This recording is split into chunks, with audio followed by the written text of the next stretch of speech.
अस्सलाम वालेकुम friends, welcome to my YouTube channel. आज मैं 12 इंच का रेजिन क्लॉक बनाने वाली हूँ। तो सबसे पहले मैंने ब्लैक पिगमेंट रेजिन में घोल लिया है। मैंने अबाउट 60 ml रेजिन लिया है, जिसमें कि मैंने 40 ml रेजिन और 20 ml हार्डनर मिक्स किया है और उसमें ब्लैक पिगमेंट मिक्स करके मैंने नंबर्स में फिल कर दिया है। अब इसके बाद मैं अपने क्लॉक में फ्लावर्स अरेंजमेंट करूँगी।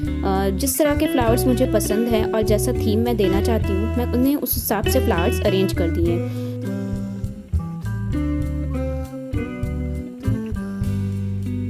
मैं एक फ्लोरल रेजिन क्लॉक बना रही हूँ, इसलिए मैंने इसमें सिर्फ फ्लावर्स यूज़ किए हैं और इसके बाद मैं ऑफ वाइट कलर की बीड्स ऐड करूँगी, जो कि थोड़ा सा और अंडर वाटर थीम को हाईलाइट करेंगे। मैंने जनरली देखा है कि जब लोग अंडर वाटर थीम पे रेजिन का कोई भी प्रोजेक्ट बनाते हैं तो वो हमेशा उसमें शी शेल्स यूज़ करते हैं, बट मुझे यहाँ पे बिना शी शेल्स के एक अंडर वाटर लुक देना था। मैंने शी शेल्स इसलिए नहीं यूज़ किए क्योंकि मुझे कम्प्लीटली एक फ्लोरल थीम पे क्लॉक बनानी थी। अब मैं यहाँ पे रेजिन का सॉल्यूशन ले रही हूँ।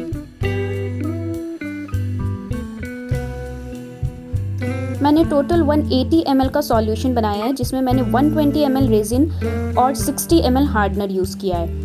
और ये प्योर रेजिन है, जो कि सबसे पहले मैं फर्स्ट कोट में अपने फ्लावर्स के ऊपर डालूंगी, ताकि जब हम अनमोल्ड करें तो ऊपर से फ्लावर्स पे एक अलग सी शाइन आए। उसके लिए मैं ऐसा कर रही हूँ। तो आप देख सकते हैं कि मैंने सबसे पहले प्योर रेजिन यानी ट्रांसपेरेंट रेजिन बिना किसी कलर या पिगमेंट के क्लॉक में पोर कर दिया है और इसको सूखने के लिए छोड़ दिया है। तो मैंने करीब 12 घंटे के बाद अब ये कलर पिगमेंट लिया है। ये पर्ल पिगमेंट पाउडर है, एक्वा ब्लू या एक्वा ग्रीन, आप दोनों में से कोई भी कलर ले सकते हैं। मैंने एक्वा ग्रीन कलर लिया है क्योंकि मुझे ग्रीन शेड बहुत ज़्यादा पसंद है। लाइक जो सी ग्रीन कलर होता है वो मेरा बहुत ज़्यादा फेवरेट कलर है। और चूँकि मेरे कस्टमर की डिमांड थी कि आप अपने हिसाब से अपने पसंद से बेस्ट बनाइए, इसलिए मैंने सारी वही चीज़ें ऐड की थी जो मुझे पसंद है। जब भी कोई ऐसा ऑर्डर आता है तो मैं बहुत खुश हो जाती हूँ कि मुझे कुछ नया क्रिएट करने का मौका मिल रहा है। जब कस्टमर्स कोई स्पेसिफिक डिमांड रखते हैं कि मुझे ऐसा नहीं ऐसा चाहिए, ये वाला करके दीजिए, तो मैं बहुत कंफ्यूज हो जाती हूँ कि मुझे कैसे करना है या नहीं करना है। समझ नहीं आता कि अगले इंसान को वो चीज़ पसंद आएगी या नहीं पसंद आएगी। क्योंकि जब आप अपनी चॉइस से करते हो कोई भी काम, तो आप अपना बेस्ट देते हो, पर दूसरे की चॉइस का आपको पता नहीं होता कि किसको क्या चीज़ें पसंद है और क्या नहीं पसंद है। तो मैंने ये aqua green pigment pearl pigment powder जो था उसको मैंने पोर कर दिया। अब मैं इसको स्टिक की मिक्सिंग स्टिक की मदद से अच्छे से फैला रही हूँ और इसको मैं पूरा थोड़े थोड़े इंटरवल पे मैंने पोर किया है, इकट्ठे पूरा नहीं पोर किया है। अब इसको पोर करने के बाद हमें इसे स्टिक से अच्छे से फैलाना है, ताकि कहीं पे भी ये छूट ना जाए, कहीं पे भी ट्रांसपेरेंट सरफेस ना दिखे, वरना आपकी घड़ी अधूरी लगेगी और उसमें से जैसे कि आप जानते हैं रेजिन ग्लास का लुक देता है, तो पीछे का बैकग्राउंड या वॉल दिख सकती है, तो वो बिल्कुल भी अच्छा नहीं लगेगा। और हम चाहते हैं कि ये पूरा एक स्मूथ लुक आए, तो इसके लिए हमें बार बार इसे स्टिक से फैलाना होगा। मैं जो रेजिन यूज़ करती हूँ वो सेल्फ लेवलिंग रेजिन है। जनरली रेजिन जो लिक्विड होता है वो सेल्फ लेवलिंग ही होता है, बट फिर भी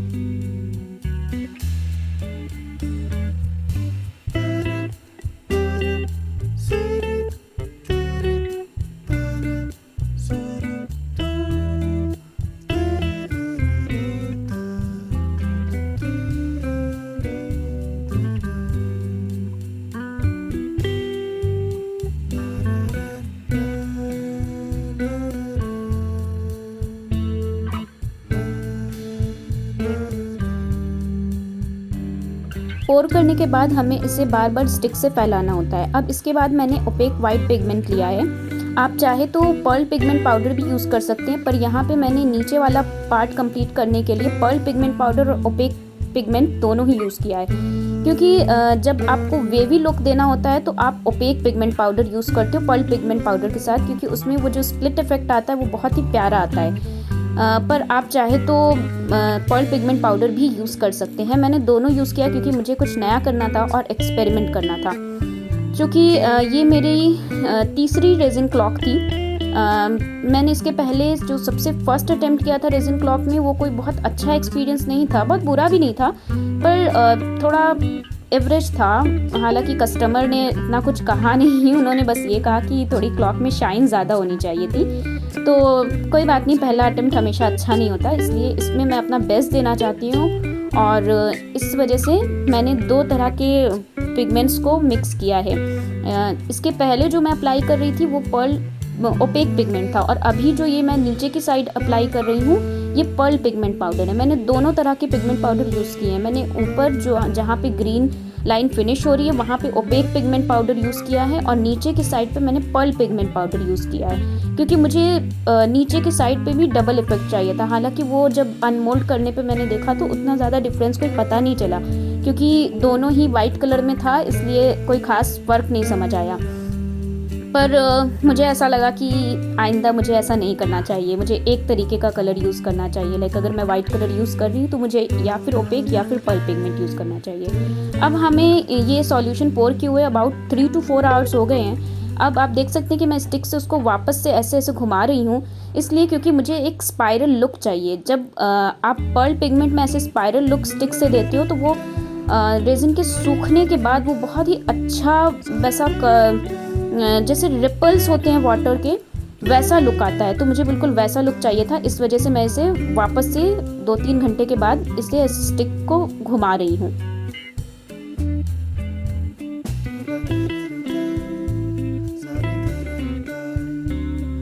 अब हम इसको प्रॉपर सूखने के लिए रख देंगे अबाउट 18 to 24 आवर्स। अब मैं आपको ये बताना चाहूँगी कि मेरे पास सिमिलर क्लॉक के 2 ऑर्डर्स आए थे।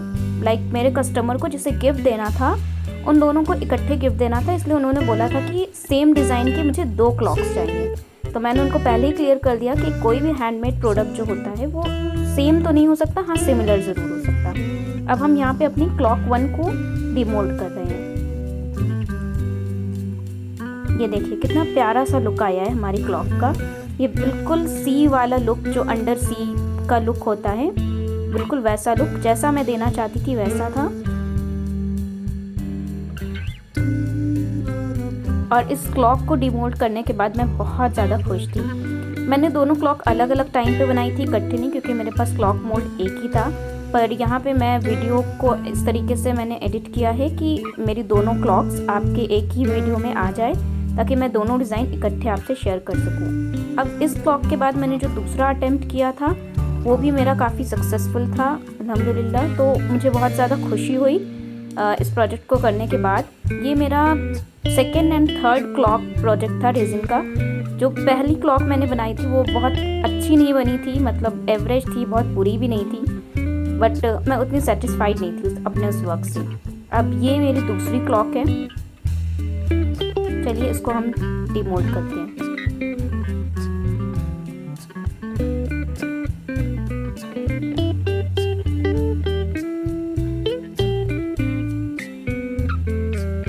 ये हमारी दूसरी क्लॉक का डिज़ाइन है। जैसा कि मैंने पहले कहा था कि कोई भी हैंडमेड वर्क जो होता है वो एकदम से सेम तो नहीं हो सकता, हाँ सिमिलर ज़रूर हो सकता है। मुझे कमेंट्स में ज़रूर बताइएगा कि आपको क्लॉक नंबर 1 ज़्यादा अच्छी लगी या क्लॉक नंबर 2।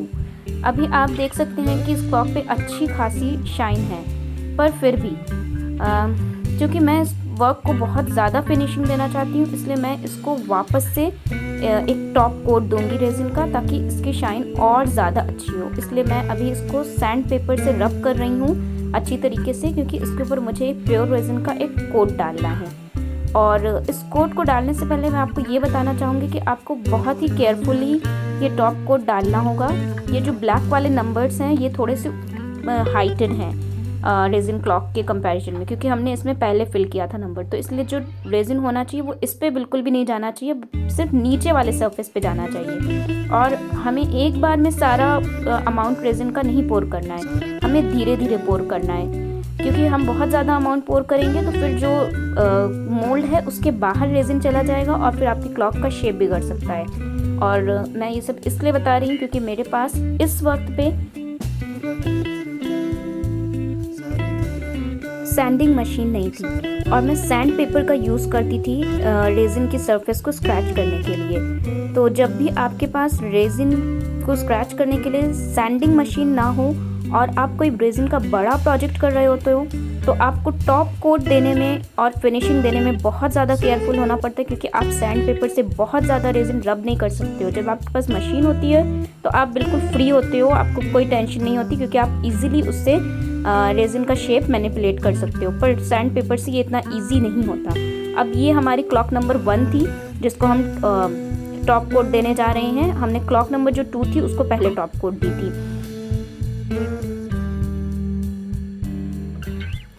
इन दोनों क्लॉक्स के ऊपर टॉप कोट डालने के बाद मैंने इन्हें अबाउट 12 to 16 आवर्स तक छोड़ दिया था।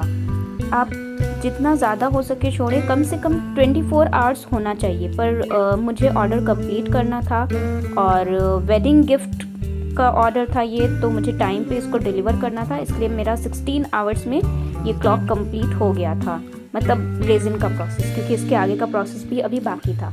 अब इसके आगे का प्रोसेस मैं दिखा रही हूँ। इसमें मैं मशीन फिक्स करने जा रही हूँ, और उसको फिक्स करने के पहले मैंने इसके साइड सरफेस जो होती हैं क्लॉक को, उसको अच्छे से सैंड पेपर से रब किया था और उस पर गोल्डन मार्कर से अच्छे से उसका बॉर्डर बना दिया था क्लॉक का। उस प्रोसेस को मैं इस वीडियो में रिकॉर्ड नहीं कर पाई, क्योंकि तब वीडियो बहुत लंबा हो जाता। ऑलरेडी इस क्लॉक को बनाने में इतने सारे प्रोसेस थे और ये वीडियो ऑलरेडी बहुत लंबा हो चुका है, मुझे एडिटिंग में बहुत वक्त लग गया। अभी मैं इसके बैटरी के स्क्रू को लूज़ कर रही हूँ ताकि मैं इसको कैप में डाल सकूँ, और उसके बाद मैं इसमें नीडल्स अटैच करूँगी।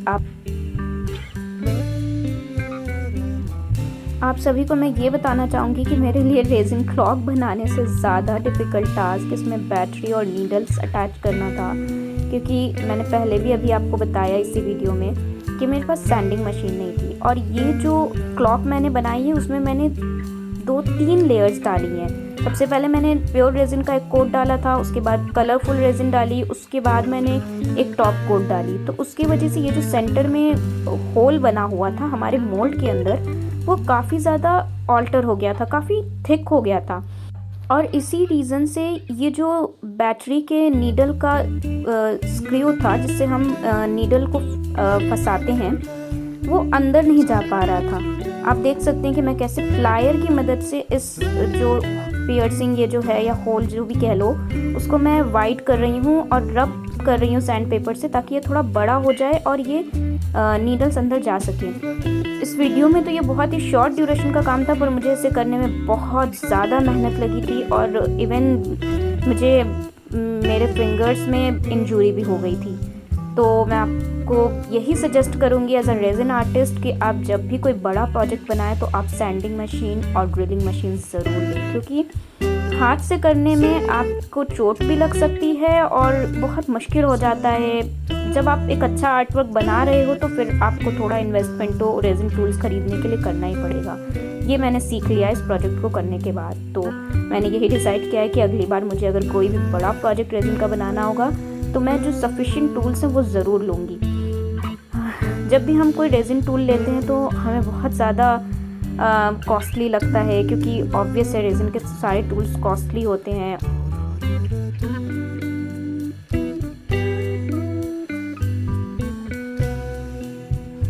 पर जब भी हम कोई आर्ट वर्क कर रहे होते हैं और हमारे पास सफिशिएंट टूल नहीं होता है तो हमारा आर्ट वर्क और हमारी स्किल उससे अफेक्ट होती है। तो मैं अपने एक्सपीरियंस से यही कहना चाहूँगी कि हमें बाकी चीज़ों में कट ऑफ करने चाहिए प्राइसेस, पर अपने आर्ट पे नहीं करने चाहिए कट ऑफ। हमें सफिशिएंट आर्ट टूल्स खरीदने चाहिए, specially when it comes to resin art. आप देख सकते हैं कि कितना लंबा प्रोसेस था क्लॉक्स में बैटरी और कैप्स को अटैच करना, और उसके बाद उसमें नीडल्स को फिक्स करना, और उसके बाद एक अलग टेंशन थी कि पता नहीं ये क्लॉक चलेगी या नहीं चलेगी। हालांकि मैं एक बार पहले भी रेजिन क्लॉक बना चुकी और उसमें भी मैंने नीडल्स वगैरह फिक्स की थी, बट वो जो क्लॉक थी वो मैंने सिंगल लेयर सिंगल कोट से बनाई थी। और जैसा कि मैंने बताया इस क्लॉक में मैंने 3 लेयर्स डाली हैं, तो इस वजह से इसका ये जो सेंट्रल होल है जिसमें नीडल्स फंसाते हैं वो काफ़ी ज़्यादा कवर अप हो गया है और इसका साइज़ भी कम हो गया है, जिस वजह से इसमें स्क्रूज जा नहीं पा रहे हैं, और सैंडिंग मशीन के ना होने की वजह से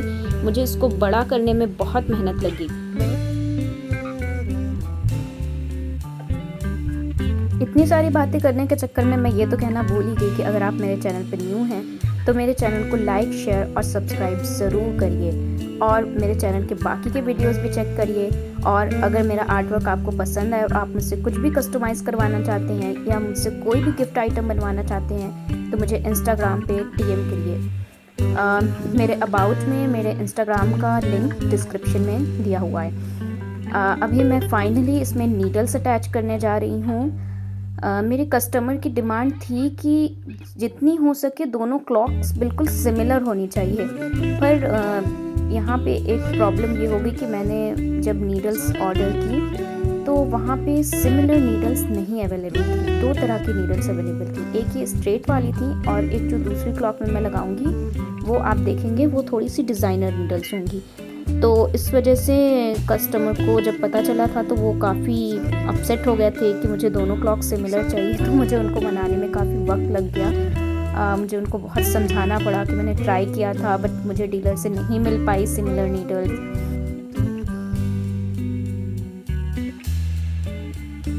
सो फाइनली अब आप देख सकते हैं कि मेरी जो क्लॉक है वो फुली फंक्शनल क्लॉक रेडी है और अच्छी खासी वर्क कर रही है। अभी यहाँ पे मैंने ये जो 2 कार्ड्स बनाए थे बॉक्स, ये दोनों हैंडमेड बॉक्सेस मैंने क्लॉक को रखने के लिए बनाया था क्योंकि मेरे कस्टमर को ये किसी को गिफ्ट देनी थी तो मैं चाहती थी कि उसकी प्रेजेंटेशन बहुत ही अच्छी हो। वो कहते हैं ना कि जब भी कोई डिश देखने में अच्छी लगती है तो ही उसका टेस्ट भी अच्छा होता है। यहाँ पे आप सेकंड क्लॉक की नीडल देख सकते हैं जिसके बारे में मैंने बताया था। ये कार्ड्स हैं जिस पे मैंने ब्राइड ग्रूम का नाम लिखा हुआ है और एक कॉन्ग्रेचुलेशन विश लिखी हुई है। यहाँ पे मैंने अरेबिक कैलीग्राफी में निकाह मुबारक लिखा हुआ है बॉक्स के ऊपर।